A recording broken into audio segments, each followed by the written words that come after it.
allez bien. Donc là, dans cette vidéo, on va parler d'un sujet un petit peu spécial. Ça sera le CROUS. Donc le CROUS, qu'est-ce que c'est? C'est l'organisation, c'est là où vous faites votre demande de bourse et de logement.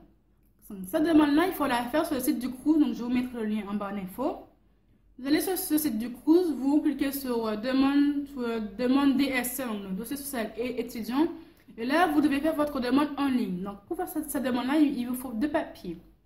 La feuille d'impôt de vos parents et un RIB, donc le RIB de votre compte bancaire ou celui de vos parents. Donc après avoir rempli votre dossier social étudiant, vous devez l'imprimer et envoyer le dossier avec les pièces qui sont demandées. Donc il demande la photocopie de l'avis d'impôt de vos parents, votre pièce d'identité et aussi d'autres photocopies, mais j'ai un peu oublié d'avance.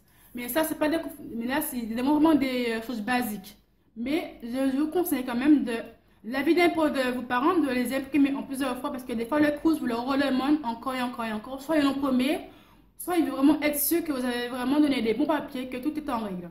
Donc l'avis d'impôt de vos parents, imprimez-le en plusieurs fois, au moins 10, 20 fois de suite, au moins quand même vous avez vraiment un stock au cas où le CROUS vous le redemande. Donc après que vous allez imprimer votre dossier et les justificatifs, il faut envoyer le dossier avant le 31 mai. Je vous conseille d'envoyer votre dossier en maximum mars, mais pas après. Parce que plus les dossiers sont envoyés tôt, plus il sera traité. Et plus vous aurez de chances d'avoir un logement. Si vous avez une demande de licence, DUT, master dans une ville où vous n'avez pas de parents, que vous ne connaissez personne et qu'il vous faut absolument un logement du CROUS, faites vos dossiers limite le premier jour en janvier et envoyez-le directement. Vous aurez beaucoup plus de chance d'avoir un logement du CROUS. Pour la bourse, c'est bon, on l'a toujours, sinon pas de sont en règle. Mais pour le logement du CROUS, c'est beaucoup plus compliqué parce que les logements du CROUS, il n'y a pas assez de logements du CROUS pour tous les étudiants qui font une demande. Il y a beaucoup trop d'étudiants pour les logements du CROUS, donc ils ne peuvent pas prendre tout le monde. Donc, qu'est-ce qu'ils font? Ils prennent juste les dossiers qui sont arrivés en premier et donnent les logements aux étudiants qui ont envoyé leur dossier DSE le plus tôt possible. Si votre dossier vous l'envoyez tardivement, vous avez vraiment très peu de chances d'avoir un logement du CROUS. Et encore, après, si ce n'est quand même pas un logement du CROUS, vous pouvez appeler les immeubles du CROUS et faire une demande par vous-même. Donc vous appelez les immeubles du CROUS de, je sais pas, de la ville où vous devez être, soit Paris, Rennes, Reims, Troyes. Vous appelez tous les immeubles du CROUS et vous leur demandez si oui ou non ils ont de la place. Et là ils vont vous répondre. Mais franchement, faites votre dossier social étudiant avant février, mars maximum pour avoir beaucoup plus de chances d'avoir un logement du CROUS. Ensuite, comment ça se passe pour les montants des bourses par personne? Donc, pour les montants de la bourse, ça se passe par échelon. Donc ça commence par l'échelon 0, puis 0 bis, 1, 2, 3 jusqu'à 7. Donc plus votre échelon est élevé, plus votre bourse sera élevée. C'est par rapport à combien touchent vos parents par année.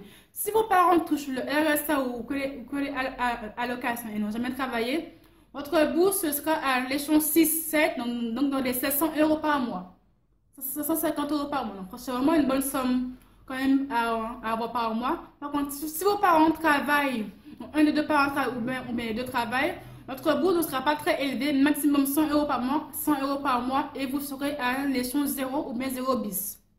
Là, vous vous dites, bon, 100 € par mois, c'est vraiment pas grand chose. Avec 100 € tu fais les, je sais pas moi, tu paies ton abonnement téléphone, ou tu fais les boutiques, c'est fini. Mais, petite astuce, si quand vous faites votre inscription à la fac, il y a des frais d'inscription qui sont au moins de 500 €.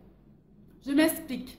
Si vos parents sont un peu aisés, ont de l'argent et que ça ne les dérange pas de payer 500 € des frais d'inscription, d'accord, là c'est votre souci de famille. Mais si vos parents sont quand même un peu, n'ont pas vraiment de l'argent, mais ne veulent pas vraiment donner 400-500 € de frais d'inscription pour juste la fac, faites votre demande de bourse parce que les boursiers n'ont pas de frais d'inscription à donner. Donc, même si vous avez 100 € par mois, au moins vos parents n'ont pas donné 400-600 € pour juste des frais d'inscription.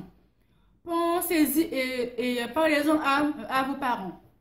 Donc après, que les dossiers ont été traités, que vous ayez votre bourse logement ou que vous ne l'ayez pas. Pour les bourses, comment ça se passe? Donc, les versements se font chaque mois. En septembre, le premier versement en septembre, ça fait fin septembre. Pourquoi?